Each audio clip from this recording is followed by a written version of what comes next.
Hello भाई। आज के इस वीडियो में हम आपको ड्रिफ्ट वेलोसिटी के बारे में बताएंगे। साथ में करंट और ड्रिफ्ट वेलोसिटी में रिलेशन को भी स्टैब्लिश करेंगे और इसी वीडियो में हम आपको ओम्स लॉ भी प्रूफ करके दिखाएंगे। चलिए शुरू करते हैं ड्रिफ्ट वेलोसिटी से। और ड्रिफ्ट वेलोसिटी के बारे में आज सब कुछ पढ़ेंगे इस वीडियो में, सब कुछ मतलब सब कुछ। पहले समझते हैं कि ड्रिफ्ट वेलोसिटी क्या होता है। ड्रिफ्ट वेलोसिटी को समझने से पहले जरा ये समझें आप कि कोई कंडक्टर है और कंडक्टर में करंट फ्लो कर रहा है। ठीक, करंट को बाद में फ्लो कराएंगे। पहले हम मान लेते हैं कि हमारे पास एक कंडक्टर है।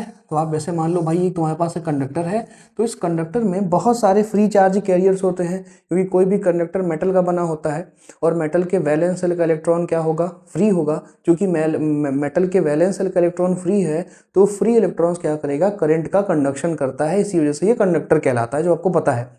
तो ये कंडक्टर अभी है और इस कंडक्टर को अभी हमने कोई पोटेंशियल डिफरेंस नहीं दिया, मतलब कोई बैटरी वगैरह हमने कनेक्ट नहीं किया। ये कंडक्टर रूम टेम्परेचर पर रखा हुआ है। तो कंडक्टर के अंदर जितने भी फ्री इलेक्ट्रॉन्स होंगे, पहले कंडक्टर में enormous number of free electrons होते हैं, असंख्य मात्रा में बहुत ज़्यादा फ्री इलेक्ट्रॉन्स प्रेजेंट होते हैं। और किसी भी कंडक्टर में जो भी फ्री इलेक्ट्रॉन्स प्रेजेंट होते हैं, वो फ्री इलेक्ट्रॉन्स चुपचाप बैठे नहीं होते, वो हमेशा रैंडमली कंडक्टर के अंदर क्या कर रहे होते हैं, मूव कर रहे होते हैं। क्योंकि रूम टेम्परेचर पर रखा हुआ है कंडक्टर, तो रूम टेम्परेचर पर भी कुछ ना कुछ टेम्परेचर की वजह से एनर्जी इलेक्ट्रॉन्स को मिल जाएगी। इलेक्ट्रॉन उस एनर्जी को ऑब्जॉर्व करके रैंडम मोशन करता है। रैंडम मोशन करता है, रैंडमली भागेगा, इधर जाएगा उधर जाएगा और बार बार एक दूसरे से टकराएगा। असल में होता क्या है कि अगर ये कंडक्टर के मटेरियल को जरा तुम समझो, तो मटेरियल के अंदर प्रोटॉन तो फिक्स है, पॉजिटिव चार्ज न्यूक्लियस के अंदर है, वो फिक्स है, वो लैटिस के अंदर बधा हुआ है, लेकिन इलेक्ट्रॉन फ्री है। और जो फ्री इलेक्ट्रॉन्स है, ये थाउजेंड्स ऑफ थाउजेंड भी कहना मूर्खता है, इनॉर्मस नंबर ऑफ इलेक्ट्रॉन्स जो हैं बार बार जाके किसी दूसरे इलेक्ट्रॉन से, किसी दूसरे एटम से क्या करता है, बार बार कोलाइड करता है। लेकिन जब इस कंडक्टर को किसी प्रकार का कोई भी पोटेंशियल डिफरेंस अप्लाई नहीं किया गया है, तो उस केस में कंडक्टर के अंदर के इलेक्ट्रॉन्स चार्जेस मूव जरूर करते हैं, लेकिन उनका डिस्प्लेसमेंट कितना होता है, जीरो। मतलब फॉर एग्जांपल कि मान लें अगर यहाँ पर एक कोई आपका इलेक्ट्रॉन है, इलेक्ट्रॉन नहीं मान के यार पॉजिटिव चार्ज मान लेते हैं, पॉजिट्रॉन मान लेते हैं, ठीक बात है ना, उससे पढ़ाई आसान रहेगी, कोई दिक्कत वाली बात नहीं है। वैसे असल में आप ये जानते होंगे कि जिधर इलेक्ट्रॉन फ्लो करेगा, करंट उसके अपोजिट फ्लो करेगा। लेकिन अपने पढ़ाई को सिंपल मानने के लिए हम क्या कर लेते हैं कि हम ये मान लेते हैं, अजम्पशन हमने मान लिया कि जिधर पॉजिटिव चार्ज फ्लो करेगा उधर ही क्या होगा, करंट फ्लो करेगा। तो हम पॉजिटिव चार्ज लेके ही बता देते हैं आपको, उसमें कोई समस्या नहीं, कोई दिक्कत नहीं। चाहे नेगेटिव चार्ज लें चाहे पॉजिटिव चार्ज लें, चार्ज का मैग्नीट्यूड तो सेम ही होगा। नेगेटिव लेने से एक फालतू का माइनस साइन आ जाता है, जो समझने में दिक्कत करता है, तो इसलिए पॉजिटिव चार्ज मान लिया गया हमने। अब होगा क्या कि कंडक्टर को जब हमने रूम टेम्परेचर पर रखा, तो ये कंडक्टर रैंडमली मूव करेगा, बिल्कुल इस तरह से रैंडम देखो मूव करने लगा। लेकिन भले कितना भी रैंडमली मूव करे, लेकिन ये कंडक्टर कुछ इस तरह से रैंडम पाथ को फॉलो कर रहा था, लेकिन इसका इनिशियल पॉइंट और फाइनल पॉइंट क्या हो गया, सेम हो गया। मतलब अपनी जर्नी जहाँ से शुरू किया था, अपनी जर्नी को खत्म भी क्या कर रहा है, उसी पॉइंट पर खत्म कर रहा है। मतलब इसका ओवरऑल डिस्प्लेसमेंट कितना हो गया, जीरो। तो जब कभी भी किसी भी कंडक्टर को रूम टेम्परेचर पे आप रख देंगे, कोई पोटेंशियल डिफरेंस, कोई बैटरी अप्लाई नहीं करेंगे, तो भाई चार्जेस जो होंगे, जो उसके अंदर चार्जेस हैं, वो चार्ज मूव तो करेगा, वो रैंडमली मूव करेगा, बार बार दूसरे वाले से जाके क्या करेगा, टकराएगा, लेकिन उसका जो टोटल डिस्प्लेसमेंट होगा वो कितना होगा, जीरो होगा। अच्छा, क्या चार्ज पार्टिकल मूव कर रहा है, मूव कर रहा है, तो क्या इसका स्पीड होगा कि नहीं होगा, बिल्कुल होगा सर। चार्ज पार्टिकल मूव कर रहा है तो स्पीड तो है, हाँ, लेकिन वेलोसिटी इस कंडीशन में कितना है, जीरो। मतलब तुम समझ रहे हो कि भाई यहाँ पर जो इस चार्ज पार्टिकल की वेलोसिटी है वो जीरो है। वेलोसिटी जीरो क्यों है, क्योंकि असल में डिस्प्लेसमेंट कितना हो गया है, जीरो हो गया। लेकिन क्या स्पीड भी जीरो है, no sir, speed not equals to zero. चलेगा क्या। अब हम मान लेते हैं कि सर यही एक कंडक्टर था, इस कंडक्टर को हमने क्या कर दिया, एल लेंथ का कंडक्टर मान लिया। इस एल लेंथ के कंडक्टर को हम वी वोल्ट की बैटरी से कनेक्ट कर दिए। इस एल लेंथ के कंडक्टर को हम वी वोल्ट की बैटरी से कनेक्ट कर दिए। तो जैसे ही वी वोल्ट की बैटरी से कनेक्ट करेंगे, तो भाई जैसे बैटरी से कनेक्ट करोगे, एक सीधा क्या बन जाएगा, हायर पोटेंशियल, एक सीधा क्या बन जाएगा, लोअर पोटेंशियल। और हायर से लोअर की तरफ एक इलेक्ट्रिक फील्ड सेटअप हो जाएगा। हायर से लोअर की तरफ यहाँ पर क्या हो जाएगा, एक इलेक्ट्रिक फील्ड सेटअप हो जाएगा। और वो इलेक्ट्रिक फील्ड किसके बराबर आएगा, जरा बताएं, V बाई एल के बराबर आएगा। कितना इलेक्ट्रिक फील्ड हो जाएगा, potential difference upon length of the conductor के बराबर होगा। अब इस कंडीशन में क्या होगा कि जैसे ही आप पोटेंशियल डिफरेंस अप्लाई कर दिया इस कंडक्टर को, तो इलेक्ट्रॉन अभी भी रैंडमली ही मूव करेगा। लेकिन इलेक्ट्रॉन रैंडमली भले मूव कर रहा है, लेकिन अब आपको यहाँ पर इलेक्ट्रॉन का एक नेट डिस्प्लेसमेंट देखने को मिलेगा। देखो जरा, एम्बिगुअस सा पाथ है इलेक्ट्रॉन का ये, कि अभी भी इलेक्ट्रॉन क्या कर रहा है, रैंडमली मूव कर रहा है, ऐसे रैंडमली मूव कर रहा है। लेकिन चूंकि हमने पोटेंशियल डिफरेंस लगा दिया, तो यहाँ पर देखिए इसका इनिशियल पॉइंट हो गया, ये क्या हो गया, इसका positive point, sorry final point हो गया ये। यानी कि जब हमने पोटेंशियल डिफरेंस लगाया तो इलेक्ट्रॉन का कुछ ना कुछ वहाँ पर डिस्प्लेसमेंट मिला। ठीक बात है ना। और होता भी क्या है कि जैसे ही हम कंडक्टर में पोटेंशियल डिफरेंस अप्लाई करते हैं, बैटरी को अप्लाई करते हैं, स्विच को ऑन करते हैं, वैसे ही कंडक्टर में चार्ज दौड़ना शुरू करता है, और चार्ज के दौड़ने यानी कि फ्लो करने से वहाँ पर क्या बन जाता है, करंट बन जाता है।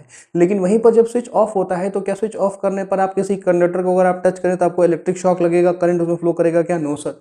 ऐसा हो जाए तब तो मज़ा ही आ जाए भाई, तब तो मज़ा ही आ जाए। लेकिन ऐसा होता नहीं है कि अगर पोटेंशियल डिफरेंस जीरो है, अगर पोटेंशियल डिफरेंस अप्लाई नहीं किया गया, कंडक्टर नॉर्मली रूम टेम्परेचर पर रखा हुआ है, तो उस केस में चार्ज भले रैंडमली भागेगा, लेकिन उसका डिस्प्लेसमेंट जीरो होगा। अपनी जर्नी जहां से शुरू किया था खत्म भी वो वहीं पर करेगा। इसकी वजह से चार्ज की वेलोसिटी ही जीरो हो जाएगी। मतलब चार्ज इधर उधर उछल कूद जरूर कर रहा है, लेकिन चार्ज डिस्प्लेस नहीं हो रहा है ना। चार्ज डिस्प्लेस, यूनिट टाइम में चार्ज डिस्प्लेस नहीं हो रहा है, चार्ज मूव नहीं कर रहा है, जहां था वहीं पर चला आ रहा है। इसीलिए करंट भी कितना हो जाता है उस केस में? जीरो। लेकिन जैसे ही हम पोटेंशियल डिफरेंस को अप्लाई करते हैं, हम एक चीज को ऑब्जर्व कर रहे हैं कि चार्ज अभी भी रैंडमली भाग रहा है, लेकिन उसका इनिशियल पॉइंट और फाइनल पॉइंट सेम नहीं है। मतलब there will be a displacement. ठीक बात है ना। चार्ज क्या कर गया? डिस्प्लेस कर गया। और अगर चार्ज यूनिट टाइम में डिस्प्लेस किया, कोई भी बॉडी अगर यूनिट टाइम में डिस्प्लेस किया, तो उस कंडीशन में उसकी हम वेलोसिटी को लिख सकते हैं, क्योंकि वेलोसिटी इक्वल्स टू क्या होता है? Displacement upon time. तो चूंकि पोटेंशियल डिफरेंस लगाने पर यहाँ पर चार्ज क्या कर रहा है? डिस्प्लेस कर रहा है। चार्ज यहाँ से यहाँ मूव कर गया यूनिट टाइम में। तो याद रखना कि अब इस कंडीशन में हम ड्रिफ्ट वेलोसिटी को डिफाइन करेंगे कि अब ये इलेक्ट्रॉन जिस एवरेज वेलोसिटी से मूव कर रहा है पोटेंशियल डिफरेंस लगाने पर, वही एवरेज वेलोसिटी क्या कहलाएगा? इसका ड्रिफ्ट वेलोसिटी कहलाएगा। ये जो इलेक्ट्रॉन है, ये इलेक्ट्रॉन जिस एवरेज वेलोसिटी से मूव कर रहा है, इलेक्ट्रॉन या पॉजिटिव चार्ज जो हमने माना है, आप समझ लीजिएगा, ये जो चार्ज हमने माना है, ये चार्ज जिस जिस एवरेज वेलोसिटी से डिस्प्लेस हो रहा है, जिस एवरेज वेलोसिटी से मूव कर रहा है इस कंडक्टर के अंदर, वही जो वेलोसिटी होगा, वेलोसिटी क्या कहलाएगा? आपका ड्रिफ्ट वेलोसिटी कहलाएगा। ठीक बात है ना। तो इस कंडीशन में क्या इस कंडीशन में स्पीड जीरो है? नो सर, स्पीड तो यहाँ पर भी जीरो नहीं है। क्या इस कंडीशन में डिस्प्लेसमेंट जीरो है? नो सर, यहाँ पर भी जीरो नहीं है। तो इस कंडीशन में जो इस एवरेज वेलोसिटी से इलेक्ट्रॉन मूव कर रहा है, वही कौन सी वेलोसिटी कहलाएगी? वही आपकी सर ड्रिफ्ट वेलोसिटी कहलाएगी। यानी जिस एवरेज वेलोसिटी से यहाँ पर इलेक्ट्रॉन मूव कर रहा है, वही जो वेलोसिटी होगा वो क्या कहलाएगा? आपका ड्रिफ्ट वेलोसिटी कहलाएगा। तो आप समझे कि किसी भी कंडक्टर के अंदर इलेक्ट्रॉन जिस एवरेज वेलोसिटी से मूव कर रहा होता है, वही जो एवरेज वेलोसिटी इलेक्ट्रॉन का होता है, वो ड्रिफ्ट वेलोसिटी कहलाता है। और डिस्प्लेसमेंट या फिर वेलोसिटी से मूव करना संभव तभी है जब आप पोटेंशियल डिफरेंस लगाएंगे। पोटेंशियल डिफरेंस लगाने से ऐसा हो क्या रहा है भैया? अभी बताया कि ये सिरा हायर पोटेंशियल बन गया, ये सिरा क्या बन गया? लोअर पोटेंशियल बन गया। इसके अंदर एक तरह का इलेक्ट्रिक फील्ड सेटअप हो गया, और इलेक्ट्रिक फील्ड किसी भी चार्ज पर क्या करेगा? फोर्स लगाएगा। चलो अगर हम इलेक्ट्रॉन की ही बात करें, तो इलेक्ट्रॉन पर फोर्स इलेक्ट्रिक फील्ड के क्या लगेगा? अपोजिट लगेगा। जब तुमने यहाँ पर कोई भी पोटेंशियल डिफरेंस नहीं लगाया था, तो यहाँ पर तो कोई इलेक्ट्रिक फील्ड था नहीं। जब यहाँ पर किसी प्रकार का कोई इलेक्ट्रिक फील्ड नहीं होगा, तो इलेक्ट्रिक फोर्स, चार्जेस पे कोई इलेक्ट्रिक फोर्स लगेगा ही नहीं। तो चार्ज भले इधर उधर मूव करेगा, लेकिन उसका नेट डिस्प्लेसमेंट हमेशा जीरो रहेगा। लेकिन यहाँ पर तो चार्ज चहलकदमी भी कर रहा है, और साथ में आपने पोटेंशियल डिफरेंस भी लगाया हुआ है।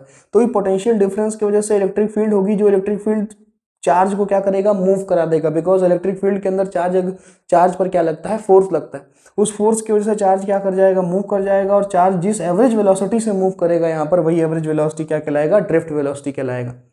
बात समझ में आ रहा है कि नहीं आ रहा है? ठीक बात है। चलो इसके थोड़ा सा एक्सप्रेशन वगैरह कैलकुलेट करते हैं, थोड़ा सा एक्सप्रेशन कैलकुलेट करके देखते हैं ड्रिफ्ट वेलोसिटी का एक्सप्रेशन क्या आएगा। उसके पहले जरा कुछ चीज़ समझ लीजिए कि भाई ये सर किसी भी कंडक्टर के अंदर जो ये चार्जेस होते हैं, ये रैंडमली मूव करते हैं, और ये बार बार कोलाइड करेगा। भाई चार्ज के अंदर एक दो एटम थोड़ी है, इनॉर्मस नंबर ऑफ एटम है, इनॉर्मस नंबर ऑफ एटम्स है। अब सभी एटम के पास सोचो, सभी एटम के वैलेंस शेल में अगर एक एक इलेक्ट्रॉन भी फ्री है, तो इनॉर्मस नंबर ऑफ एटम और enormous number of free electrons हो गया।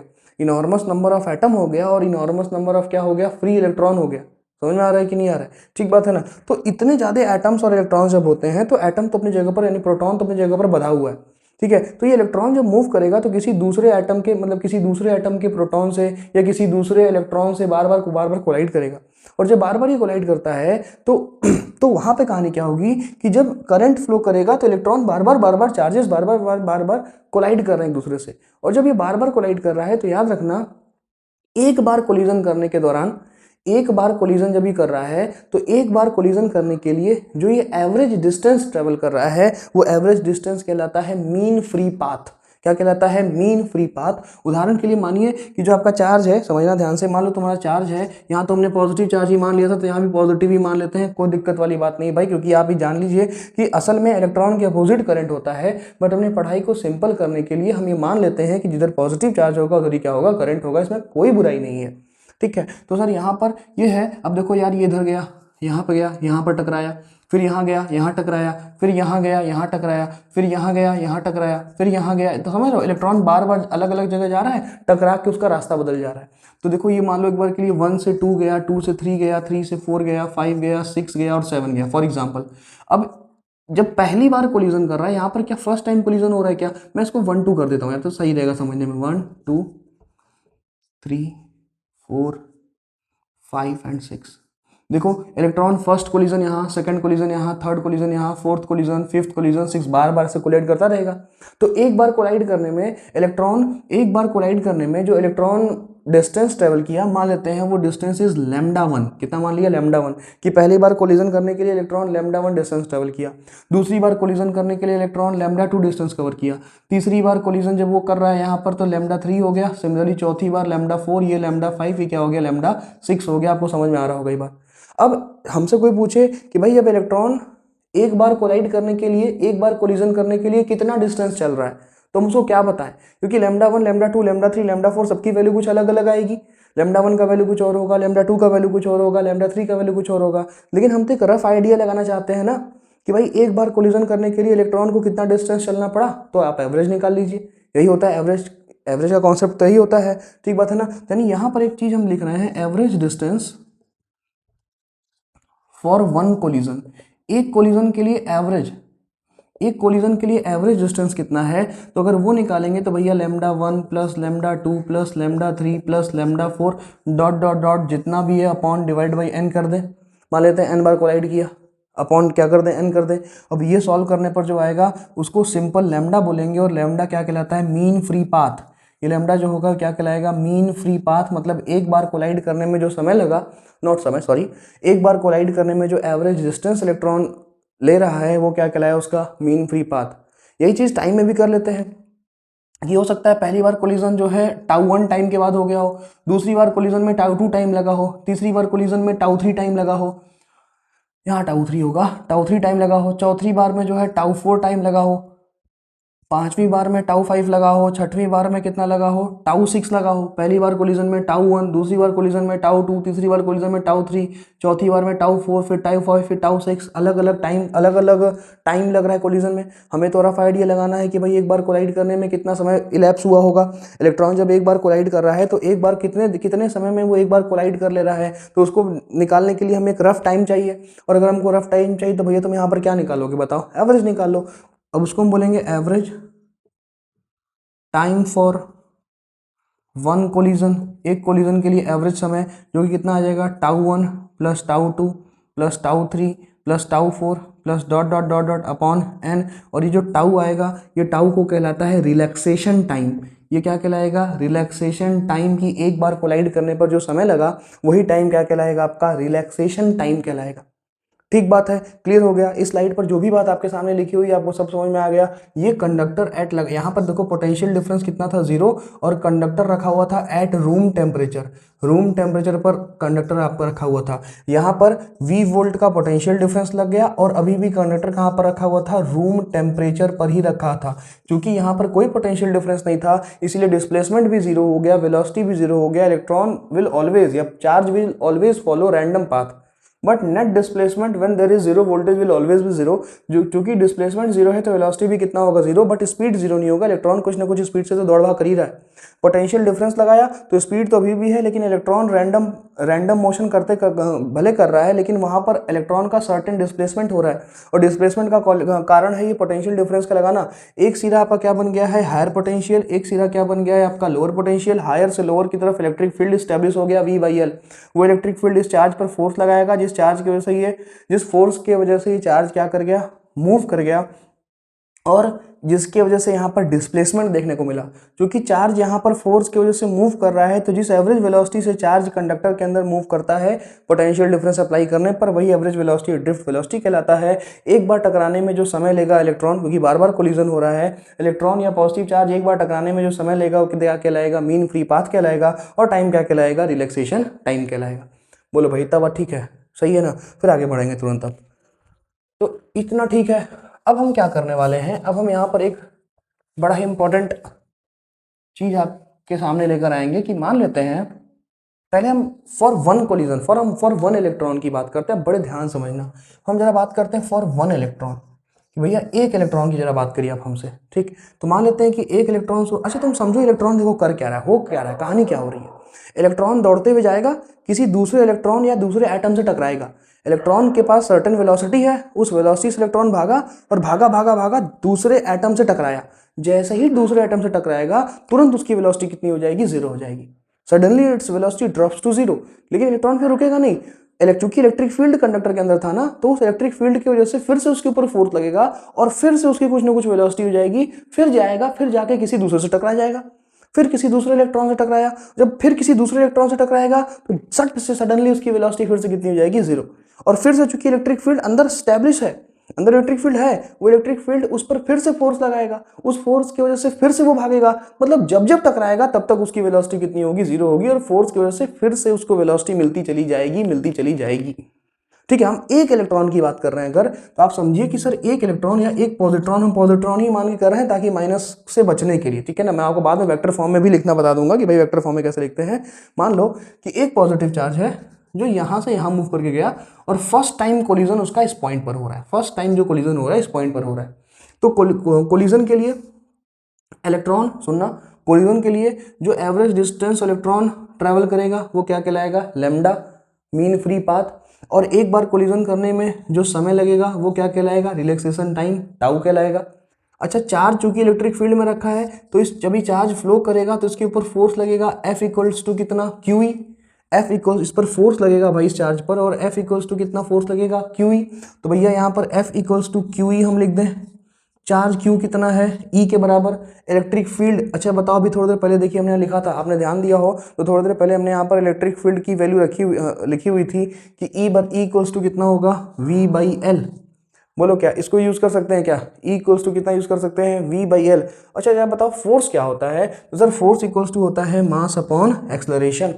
फोर्स इक्वल टू क्या होता है, मास अपॉन एक्सलरेशन। सर यहाँ इलेक्ट्रिक फील्ड सेटअप है, इलेक्ट्रिक फील्ड जो कि V/L के बराबर है। ऐसा कर जान दो ना, V/L बाद ही में रख दिया जाएगा, कोई दिक्कत नहीं, क्यों ही रख दो उसको, ठीक, क्यों ही रखो, E इक्वल्स टू V/L बाद में यूज कर लेंगे। यहाँ से एक्सलरेशन इक्वल टू क्या आ गया, QE अपॉन M, ठीक है क्या। अच्छा एक बात बताइए कि सर चार्ज इतने एक्सलरेशन से मूव कर रहा है, अगर चार्ज इतने एक्सलरेशन से मूव कर रहा है, हम this is for one electron, अभी हम आपको बहुत दो अलग अलग बातें बताएंगे और दो अलग अलग फॉर्मूला आपके सामने आएंगे, दोनों का अंतर स्पष्ट करेंगे, ठीक है, ताकि कोई डायलेमा ना हो कि sir A equals to QE/M, ठीक, कोई दिक्कत नहीं। अच्छा एक बात जरा सोचो कि चार्ज अगर A एक्सलरेशन से मूव कर रहा है तो T टाइम में उसका डिस्प्लेसमेंट कितना होगा। तो अगर हम डिस्प्लेसमेंट की बात करें तो S equals to UT plus कितना, लिख दो formula, half AT square, Newton का सेकंड इक्वेशन। S डिस्प्लेसमेंट है, U इनिशियल वेलोसिटी है, A क्या है आपका एक्सलरेशन है।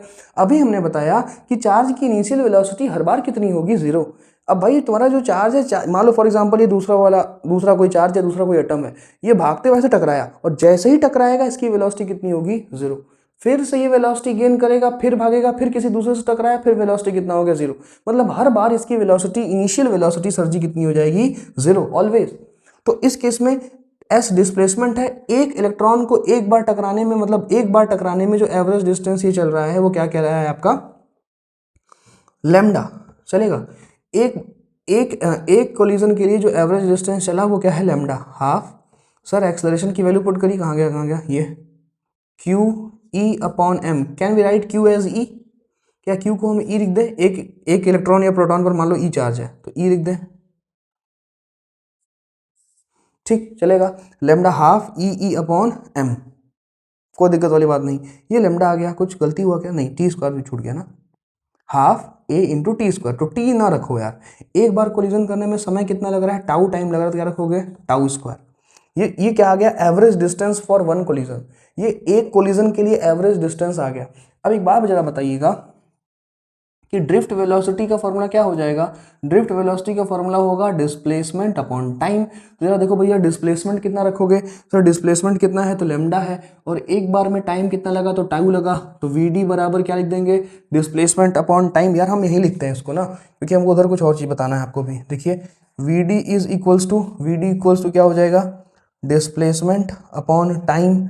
डिस्प्लेसमेंट बताएं कितना है लैम्डा, टाइम कितना लगा है टाउ लगा है, लेमडा की वैल्यू पुट करिए half E upon M into tau square divided by एक टाउ ये भी था, देखो टाउ से टाउ को कैंसिल कर दो, और ड्रिफ्ट वेलोसिटी का बड़ा ही सुंदर सा फॉर्मूला हाफ ई स्मॉल ई हाफ ई टाउ अपॉन 2m। देखो सही से लिख दें क्या इसको, एक मिनट गंदा गंदा हो गया, ई टाउ अपॉन 2m। ये देखिए ड्रिफ्ट वेलोसिटी का फॉर्मूला आया फॉर 1 इलेक्ट्रॉन। ये फॉर्मूला जो भी आपके सामने हमने निकाला है ये किसके लिए निकाला है, फॉर 1 इलेक्ट्रॉन ई टाउ, या टाउ ई कर लो यार, जो तुमको जैसा पढ़ने में राइम बन जाए, टाउ ई बने टाउ ई कर लो, tau E upon 2m। Tau is relaxation time, एक बार टकराने में जो एवरेज टाइम लगा। इसको और अगर लिखोगे तो ई के प्लेस पर v बाई एल भैया पुट कर सकते हो, तो tau E V upon 2ml, this also is the relation. पर क्या ये व्हाइट बोर्ड का पार्ट आपको दिख पा रहा है, या हम फालतू में ही लिखे जा रहा है, नहीं दिख रहा यार, ओह मिटाना पड़ेगा, सॉरी भाई, माफ़ी चाहेंगे इसके लिए। तो यहाँ तक तो आपको दिख ही गया होगा, इस चीज़ को ऊपर लिख देते हैं।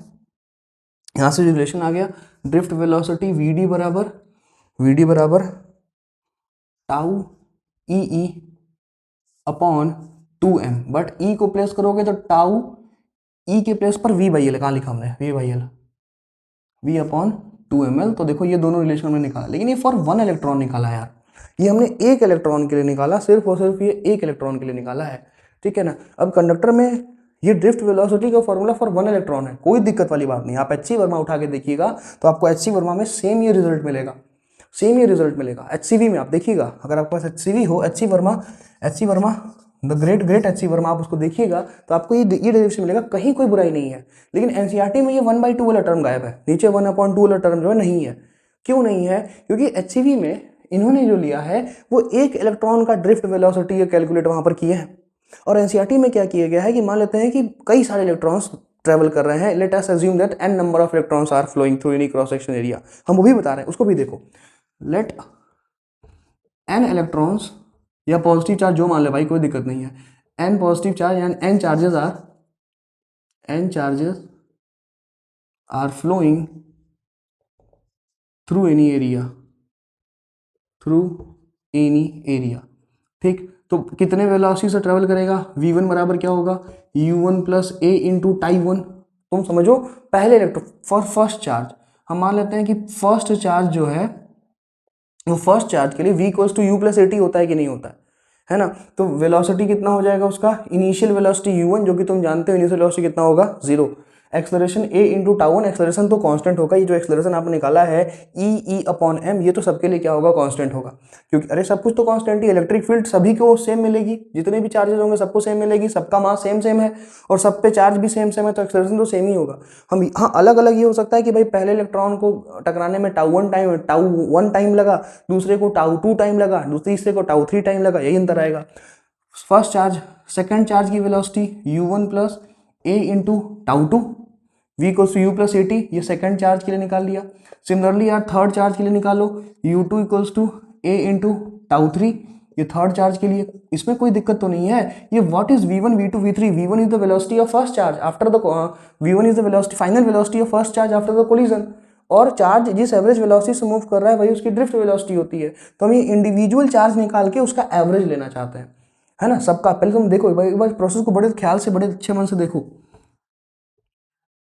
nth वाले चार्ज के लिए क्या होगा, un वेलोसिटी हो गया, a इंटू कितना हो गया टाउ 1, चलेगा क्या।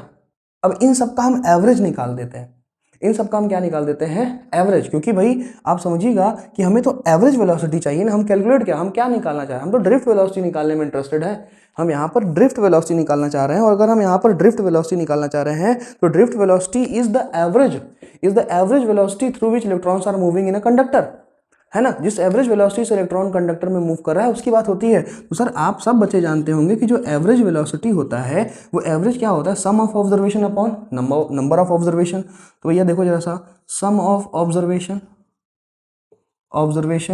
अपॉन नंबर ऑफ ऑब्जर्वेशन, इसमें किसी भैया को कोई दिक्कत नहीं होगा, ठीक सही कह रहे हैं सर। सम ऑफ ऑब्जर्वेशन मतलब सबको जोड़ दो, V1 plus V2 plus V3 plus dot dot dot dot Vn, n observation, n सबको जोड़िए sir, V1 plus V2 plus V3 plus dot dot dot dot Vn, ये सबका एवरेज लीजिए। तो इधर सबसे पहले इसको जोड़ेंगे, क्या लिखेंगे, U1 plus U2 plus U3 plus dot dot dot dot dot dot UN प्लस हर जगह से देखो एक्सलरेशन एक कॉमन हो जाएगा, और ये क्या हो जाएगा जब बताओ, τ1 plus τ2 plus τ3 plus τ4 dot dot dot dot dot dot τn आएगा।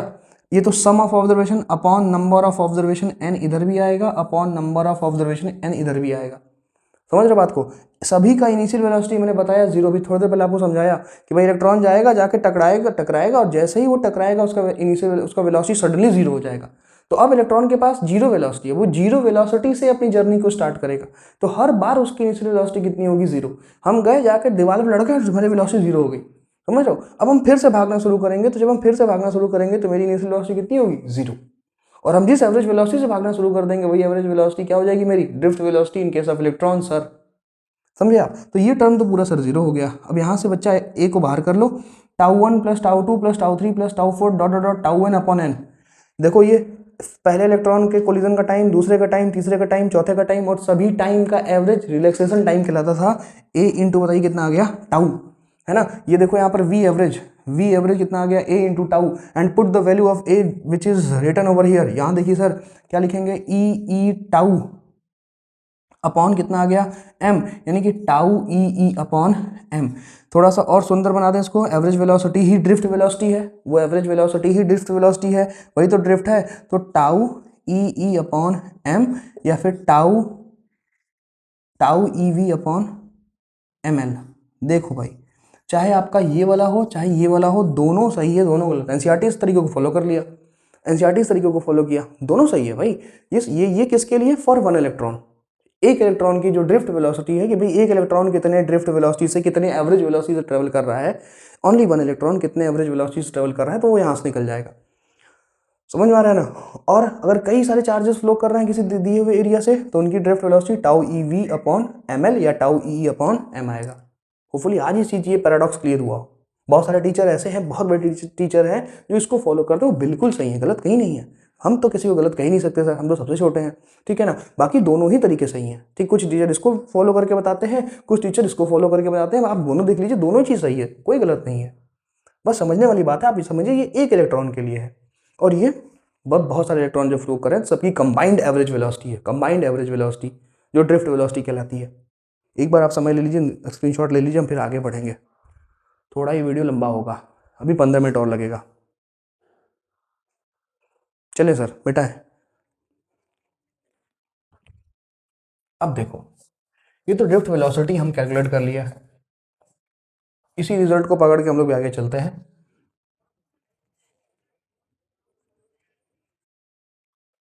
अब क्या करा जाए।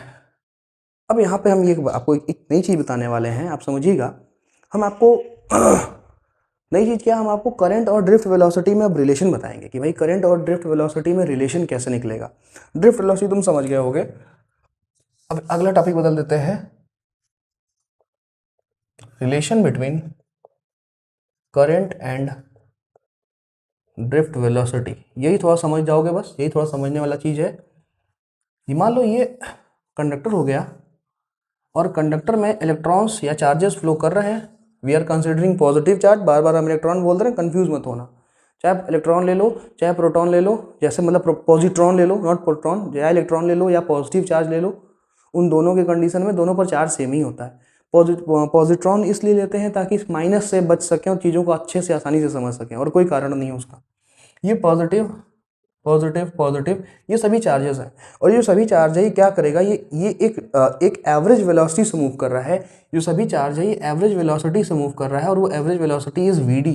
अब हम मान लेते हैं कि dt टाइम के बाद, आफ्टर टाइम dt, समझते रहिएगा कि dt यहाँ से लेके यहाँ तक जो है, यहाँ से लेके यहाँ तक जाने में कितना समय इलैप्स हो गया, तो dt टाइम इलैप्स हो गया। तो एक बात बताओ, dt टाइम इलेप्स हो गया, कोई बताएगा कि ये लेंथ कितना होगा फिर?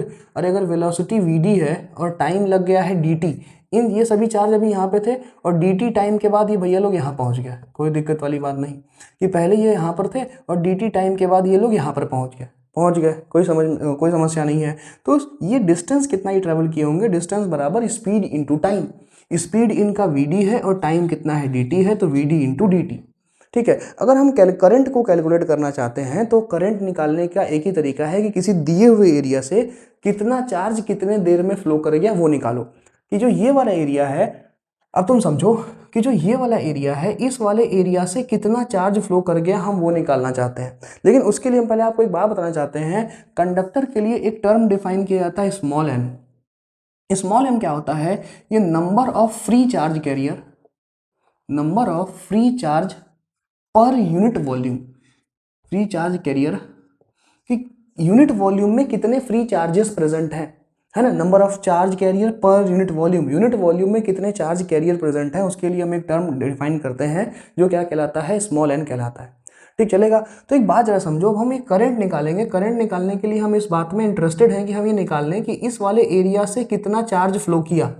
तो जरा दिमाग लगा के सोचो कि शुरुआत में ये लोग थे और dt टाइम बीतने के बाद ये लोग यहाँ से यहाँ पहुँच जाएंगे। शुरुआत में ये लोग थे और dt टाइम बीतने के बाद ये यहाँ से यहाँ पहुँच जाएंगे। तो हम तो कह रहे हैं कि कंडक्टर में अकेले तो होंगे नहीं, इनके पीछे पीछे तो पूरे के पूरे चार्जेस की एक बहुत बड़ी सी फौज होगी, चार्जेस की बहुत बड़ी सी फौज होगी। तो जब ये यहाँ से यहाँ तक पहुँच जाएंगे तो क्या इनके पीछे पीछे के लोग भी तो इस वाले दरवाजे को क्रॉस करके आगे बढ़ेंगे? करेंगे कि नहीं करेंगे? मान लो सब लोग एकदम एक लाइन, जैसे मिलिट्री वाले परेड करते हैं ना, उस तरह से लाइन लगा के चार्जेस चल रहे हैं और ये चार्ज अभी यहाँ पे है और यहाँ लगा, या dt टाइम बीतने के बाद ये यहाँ से यहाँ पहुँच गया। तो जब dt टाइम बीतने के बाद ये यहाँ से यहाँ पहुँचेगा तब तो इस वाले गेट से इतने दूर में जितने भी चार्जेस होंगे सब इस गेट को क्रॉस कर गए होंगे। यही हमारा गेट है, यही हमारा गेट है। तो dt टाइम में अगर ये यहाँ से लेके यहाँ तक पहुँच गया तो इतने इलाके में जो शेडेड रीजन आपको दिख रहा है, इस शेडेड रीजन में जितने भी इलेक्ट्रॉन होंगे सब उसी टाइम में इस गेट को क्रॉस कर गए होंगे। होगा कि नहीं होगा? नहीं समझ रहे हो क्या? ध्यान से नहीं सुन रहे, मेरी बात नहीं समझ रहे हो तो, कि शुरू में ये लोग यहाँ पर थे, 2 सेकंड के बाद यहाँ से यहाँ पहुँच गए। तो उस 2 सेकंड के दौरान कितने लोग यहाँ से क्रॉस किए वो कैसे निकालोगे? कि सर ये यहाँ पर था और 2 सेकंड में यहाँ पहुँच गया। तो अब अगर 2 सेकंड के बाद यहाँ से यहाँ के बीच में जितने भी चार्जेस होंगे वो सभी चार्जेस गेट को क्रॉस किए होंगे तभी वहां पहुंचे हैं। सही बात है क्या? तो मतलब कि इस दिए हुए इस वॉल्यूम में, ये जो वॉल्यूम है, इस वॉल्यूम में जितने भी चार्जेस प्रेजेंट होंगे वो सभी चार्जेस क्या कर गए होंगे? dt टाइम में इस वाले एरिया को क्रॉस किए होंगे। इस शेडेड रीजन वाले वॉल्यूम में जितने भी चार्जेस होंगे वही चार्ज dt टाइम में इस एरिया को क्या किए हैं? क्रॉस किए हैं। समझ में आ रहा है कि नहीं आ रहा है? तो यहां पर हम क्या करते हैं कि अब हम फ्री चार्ज कैरियर कैसे निकालेंगे? Free charge career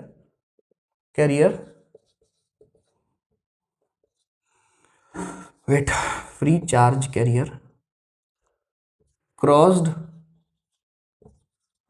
given area in dt time. तो कैसे निकालोगे भैया चार्ज कैरियर? कैसे निकालोगे? तो तुम बोलोगे कि सर यहाँ पर नंबर ऑफ चार्ज कैरियर का फॉर्मूला देखिए जरा से, यहाँ पे कितना आ जाएगा? Small n into volume, small n into volume, कि कितना चार्ज कैरियर को क्रॉस किया है, तो स्मॉल n इंटू इस जगह का वॉल्यूम, वॉल्यूम बराबर लेंथ इंटू एरिया। मान लेते हैं area of cross section is a, late us assume that area of cross section this area is a, है ना। और यहाँ पर v वोल्ट का पोटेंशियल डिफरेंस तो लगा ही है सर, बिना उसके कैसे काम चलेगा? तो अंडरस्टूड बात है ना। तो यहाँ पर इसका जो पूरा का पूरा वॉल्यूम लिखोगे, तो एरिया इंटू लेंथ, यानी कि vd dt into area a। ये फ्री चार्ज, इतने चार्ज कैरियर इसको क्रॉस किए। देखो यही बात समझने वाली है, ये बात समझने वाली है कि भैया इस वाले जगह से कितने चार्जेस फ्लो करके गए होंगे dt टाइम में, है ना। Number of charge career phloem through this area in dt time. तो हम कह रहे हैं कि शुरुआत में यहाँ t इक्वल टू 0 पर ये लोग थे, यहाँ पे थे, और t equal to dt time पर ही यहाँ पहुँच गए। लेकिन जब ये यहाँ पहुँचे होंगे तो ऐसा तो नहीं कि बाकी लोग रुके होंगे, वो सभी तो चल रहे होंगे। तो अगर dt टाइम में हम यहाँ से यहाँ पहुँच गए तो इस गेट से लेके इस जगह तक जितने भी चार्जेस अब प्रेजेंट होंगे वो इस वाले दरवाजे को क्रॉस कर गए होंगे। उसी को निकाल लिया free charge carrier n equals to vd dt into a। कोई दिक्कत नहीं है, स्मॉल n इंटू वॉल्यूम, और इस शेडेड रीजन का वॉल्यूम निकाल लिया। अब इतना नंबर ऑफ चार्ज आया, संख्या है ये, कुल चार्ज कितना होगा? भाई हम कह रहे हैं कि अगर 5 इलेक्ट्रॉन है तो 5 इलेक्ट्रॉन पर टोटल चार्ज कितना होगा, 5 इंटू ई, 5 इंटू ई का मल्टीप्लाई, एक इलेक्ट्रॉन पर जितना चार्ज होता है उसका मल्टीप्लाई कर दो, n नंबर ऑफ इलेक्ट्रॉन है, टोटल चार्ज कितना होगा, n इंटू ई। उसी तरह से टोटल इतने इलेक्ट्रॉन है फॉर फ्री चार्ज, नंबर लिख दें यार यहाँ पे से, number of free charge career है, तो चार्ज निकाले, चार्ज कितना होगा, चार्ज कितना होगा, तो चार्ज जो dq है वो क्या होगा कि भाई एक पर ई चार्ज है और ऐसे कितने लोग हैं, n into V D D T into A, we D D T into A होगा, यानी N E A we D D T A, इतने नंबर ऑफ चार्जेस आ गए, कोई दिक्कत नहीं, बस ये हो गया। तो डी क्यू बराबर कितना आ गया, n E A we D d into d t, n E A we d into d t. क्या डी टी को इधर ला के डिवाइड कर सकते हो यार, डी टी को डिवाइड करोगे, डी क्यू बराबर d t equals to n E A we d, n E A we d, और अगर इसको n E A we d यहाँ पर रख देते हैं तो डी की rate of flow of charge क्या हो जाएगा, current, rate of flow of charge current हो जाएगा, और आर इक्वल्स टू क्या बन गया, n E A we d. ये देखो ड्रिफ्ट वेलोसिटी और करंट में बड़ा ही फेमस रिलेशन आ गया, आई इक्वल्स टू कितना आ गया, n E A we d. सही है क्या सर, देख लीजिए यहाँ तक, देखिए यहाँ तक, अंतिम 5 मिनट और, इसको समझ गए होंगे, अगर स्क्रीनशॉट लेना चाहे तो आप ले लीजिए, हम इसको मिटाएंगे फिर आगे की बात आपको बताएंगे, ठीक सर, बढ़ा जाएगा, चलो ठीक। अब इसमें जरा सा देखते हैं कि वीडी वगैरह की वैल्यू पुट करके वो कई सारे रिजल्ट बता देते हैं, बस फ्री हो जाएगा कि सर देखिए अभी तक वीडियो में आपने क्या क्या बताया, अभी तक इस लेक्चर में हमने आपको बताया कि भैया ड्रिफ्ट वेलोसिटी जो था आपका वो टाउ ई अपॉन 2m आया था, और एक जगह ड्रिफ्ट वेलोसिटी आया टाउ ई अपॉन m, ठीक है, ये आया था ना, एक जगह आया था टाउ ई अपॉन 2m आया, और एक जगह आया tau E upon m।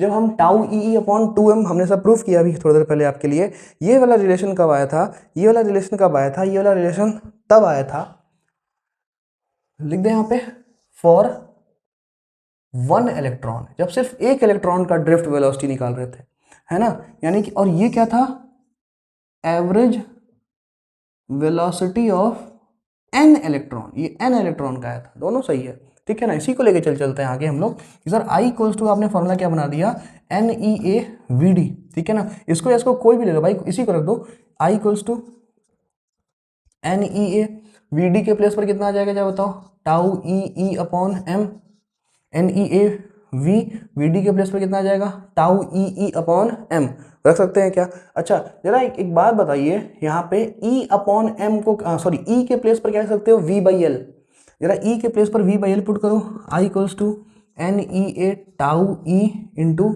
We upon m L. अब बताओ, पहले इतना एग्री करिए फिर आगे बढ़ेंगे, इतना एग्री करिए फिर आगे बढ़ते हैं, बढ़ा जाए क्या, एरिया को जरा नीचे डिवाइड कर दो, current upon area equals to n into e, n e square tau v upon m l, सही है। करंट पर यूनिट एरिया क्या होता था, करंट डेंसिटी, याद है आपको, तो ये देखिए J equals to n e square tau v upon m l, and sir V और L में रिलेशन क्या होता है, V बाई एल, E के बराबर, तो उसको J बराबर एन ई स्क्वायर टाउ ई अपॉन एम, ये परीक्षा में पूछता है, relation between current density and electric field ना, J equals to n e square tau E upon m. अब जरा फ्रॉम 1 से देखो, फ्रॉम 1, अगर हम फ्रॉम 1 से बात करें तो थोड़ा सा V का फॉर्मूला यहाँ से बनाना चाहते हैं, यहाँ तक ठीक है ना आपको सर, यहाँ तक तो कोई दिक्कत नहीं है ना, जरा यहाँ पर देखिएगा बड़े ध्यान से, अगर आप देखें तो यहाँ से जरा V का फॉर्मूला बनाना चाहते हैं, 1 नॉट फ्रॉम 1 से 1, तो V इक्वल्स टू क्या लिखेंगे, m into l upon n e square a into tau, कोई टर्म छूटा तो नहीं ना यार, देखो जरा सा, m इंटू एल इधर चला जाएगा ऊपर, नीचे आएगा n e square a into tau, चलेगा, चेक करिए जरा, सही है, कोई दिक्कत वाली बात नहीं है, m into L n e square tau A, एकदम ठीक है, इंटू कितना आ गया, करंट I आ गया। अब इस तुम रिलेशन को बड़े ध्यान से देखो, m into l upon m क्या है, मास ऑफ चार्ज या इलेक्ट्रॉन, l क्या है, लेंथ ऑफ कंडक्टर, n क्या है, number of charge carrier per unit volume, e क्या है, charge on charge 1.6 into 10 to the power -19, a क्या है, क्रॉस सेक्शनल एरिया, और टाउ क्या है, रिलैक्सेशन टाइम। रिलैक्सेशन टाइम हमेशा कांस्टेंट होता है, याद रखना, जो रिलैक्सेशन टाइम होता है, रिलैक्सेशन टाइम किसी गिवन टेम्परेचर पर हमेशा कांस्टेंट होता है। टेम्परेचर बदलेगा तो घट ही जाएगा, लेकिन एट गिवन टेम्परेचर टाउ क्या होता है, कांस्टेंट होता है। अगर तुम बड़े ध्यान से देखो तो जो पूरा का पूरा टर्म तुम्हारे सामने लिखा है ml/ne² टाउ इंटू ए, ये पूरा टर्म कांस्टेंट है। अरे कांस्टेंट है कि नहीं है, यानी ये जो पूरा टर्म दिखा है कि m/l ne² a into tau, ये पूरा टर्म मेरे को क्या दिख रहा है, कांस्टेंट। और अगर ये कांस्टेंट है तो v प्रोपोर्शनल टू क्या आ गया, i, देख लो। और यही बताओ क्या है तुम्हारा, ओम्स लॉ। यही क्या है तुम्हारा, ओम्स लॉ। प्रूफ कर दिया हमने ओम्स लॉ। अरे सर ये पूरा कांस्टेंट है भाई, ये पूरा टर्म ही कांस्टेंट है, ml/ne² a इंटू टाउ, ये पूरा चीज क्या है आपका, कांस्टेंट है। तो कांस्टेंट हो गया, तो अगर ये कांस्टेंट है तो v प्रोपोर्शनल टू i हो गया, जो किसका प्रूफ हो गया, ओम्स लॉ का प्रूफ हो गया। क्या बात पकड़ में आ रही है आपको? अच्छा थोड़ा सा इसी वाले कांस्टेंट पर बात करें तो ये कांस्टेंट ही, याद करो ओम्स लॉ में जो तुम प्रोपोर्शनलिटी कांस्टेंट करते हो, यूज करते हो, वही प्रोपोर्शनलिटी कांस्टेंट तो रेजिस्टेंस होता है। तो मतलब ये कुछ और नहीं बल्कि रेजिस्टेंस है। हाँ सर, उसको भी प्रूफ करें तो since proportionality constant in Ohm's law is resistance, वो रेजिस्टेंस है, which implies that R equals to, थोड़ा इसको थोड़ा मॉडिफाई करो मेरे साथ, m/ne² a, not a, ne² into tau, सही है ना यार, m/ne² into tau is equals to कितना, l/a। देखो रेजिस्टेंस है ये। इस फॉर्मूले में भी कुछ समय दिख रहा है कि सर आर रेजिस्टेंस लेंथ के डायरेक्टली प्रोपोर्शनल होता है, रेजिस्टेंस एरिया के इनवर्सली प्रोपोर्शनल होता है। तो इसका मतलब पक्का ये टर्म क्या है, और कांस्टेंट है भी। तो m क्या है बताओ तुम्हारा, कांस्टेंट, ne² टाउ क्या है तुम्हारा, कांस्टेंट। और याद करो क्या तुमने ये वाला फॉर्मूला पढ़ा था, r equals to row l/a। तो असल में अगर देखा जाए तो ये जो टर्म है किसको रिप्रेजेंट कर रहा है, रेजिस्टिविटी को रिप्रेजेंट कर रहा है। Mass of electron, number of charge carrier per unit volume, charge into tau, charge square into tau, ये पूरा चीज कांस्टेंट है। और ये पूरा चीज क्या बताइए आपका, रेजिस्टिविटी है। तो यहाँ से देखिए रेजिस्टिविटी का भी फॉर्मूला निकल गया, m/ne² टाउ, m/ne² टाउ। बात समझ में आया सर? जितना चीज हमने आपको कहा था सब कुछ हमने आपको बता दिया, कुछ भी नहीं बचा। एक चीज और बताएं तुम्हें, बस एक लास्ट 1 मिनट यार, कितने देर का वीडियो हो गया? अरे ठीक तो है, अभी तो 41 मिनट ही हुआ, चल तो सही तो है। जरा 1 मिनट और, एक टर्म होता है, मैं इसी पे लिख के बता दूं, छोटा सा ही पे, बहुत छोटा चीज है, उसको कहते हैं सर मोबिलिटी। इसी टॉपिक से संबंधित है तो इसी में देख लो, मोबिलिटी। क्या होता है मोबिलिटी? देखो अगर मोबिलिटी को तुमको हम समझाएंगे तो मोबिलिटी क्या होता है, ये ड्रिफ्ट वेलोसिटी और अप्लाइड इलेक्ट्रिक फील्ड का रेशियो होता है। मोबिलिटी को वो म्यू से रिप्रेजेंट करते हो, टेढ़ा वाला यू होता है ये, it is the ratio of drift velocity to the applied electric field. ठीक है ना सर? तो जो अभी ड्रिफ्ट वेलोसिटी आपने क्या पढ़ा था यार, टाउ ई अपॉन एम था ना, tau E upon m divide by कितना है, ई। तो ड्रिफ्ट मोबिलिटी कितना आ गया, टाउ ई अपॉन एम। देखो टाउ ई अपॉन कितना आ जाएगा, एम आ जाएगा। जो आपका ये मोबिलिटी होता है, ये रेशियो होता है किसका, ये ड्रिफ्ट वेलोसिटी का और अप्लाइड इलेक्ट्रिक फील्ड का क्या होता है, ये रेशियो होता है। ड्रिफ्ट वेलोसिटी का और किसका, अप्लाइड इलेक्ट्रिक फील्ड का ये रेशियो होता है। बात समझ में आया? इसका यूनिट बता पाओगे? बताओ। अरे वेलोसिटी है, वेलोसिटी का यूनिट क्या रखेंगे बताइए, मीटर पर सेकंड। और इलेक्ट्रिक फील्ड का यूनिट क्या होता है, वोल्ट पर मीटर होता है क्या? अच्छा, तो वेलोसिटी का यूनिट क्या होगा, मीटर पर सेकंड, और इसका इलेक्ट्रिक फील्ड का क्या होगा, वोल्ट पर मीटर। तो मुझे लगता है कितना आ जाएगा यार, मीटर स्क्वायर वोल्ट सेकंड पर वोल्ट सेकंड। देखिए मीटर स्क्वायर पर वोल्ट सेकंड, सही है सर? इसको आपका स्क्रीनशॉट लेना, स्क्रीनशॉट ले लीजिए, ये कंप्लीट है पूरा, ये पूरा कंप्लीट है ना। ड्रिफ्ट वेलोसिटी, करंट और ड्रिफ्ट वेलोसिटी में रिलेशन पूरा, जिसमें ओम्स लॉ भी हमने आपको वेरीफाई कराया, सब कुछ बताया, सब कुछ एक्सप्लेन किया डिटेल में। ठीक सर, वीडियो अगर आपको पसंद आया तो आप वीडियो को लाइक करिए, शेयर करिए, सब्सक्राइब करिए, कमेंट करके हमें बताइए आपको वीडियो कैसा लगा। हम अगले वीडियो में आपको एक नए कॉन्सेप्ट के साथ फिर से मिलेंगे, तब तक के लिए बाय बाय।